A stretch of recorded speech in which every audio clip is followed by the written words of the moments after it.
शेतकरी बंधूंनो, मी दयानंद कालसट्टे 9422532225 माझा mobile number, best agro life limited.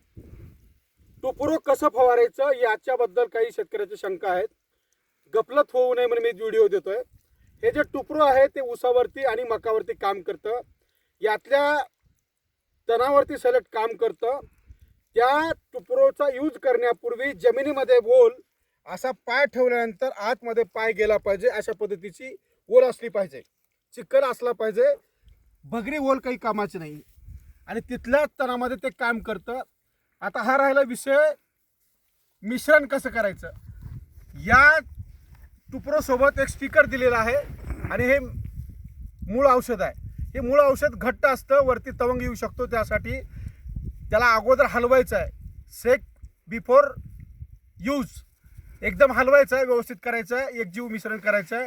आणि हे पंपाला 3 मिली घ्यायचं किंवा याचे 10 पंप तुम्ही 30 मिलीचे 10 तांबे करू शकता. त्यानंतर स्टिकर घ्यायचं आहे. हे स्टिकर 30 मिली प्रति पंप घ्यायचं आहे आणि योग्य मिश्रण व्यवस्थित करायचं. पाण्याचं पीएच टेस्ट करायचं आहे. पीएच जर योग्य असेल तर चालतं. पीएच जर जास्त झाला असेल तर लिंबू वगैरे वापरून तुम्ही पीएच मेंटेन करू शकता. असं असताना चांगले रिझल्ट येतात.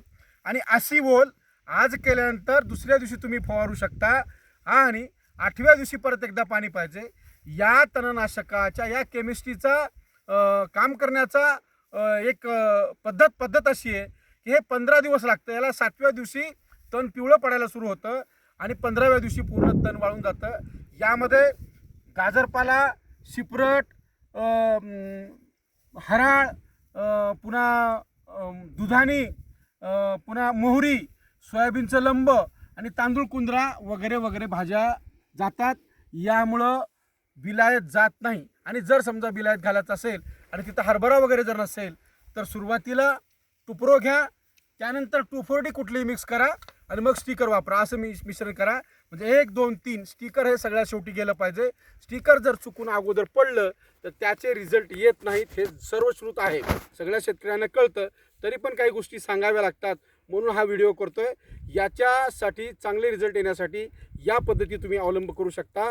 पाणी असणं गरजेचं आहे. पुन्हा 8व्या दिवशी पाण्याची पाळी येणं गरजेचं आहे, जेणेकरून 15 दिवस ओल टिकेल अशा पद्धतीचं महत्त्वाचं आहे. काही शेतकरी हेच टुप्रो ऊसामध्ये देखील वापरतात.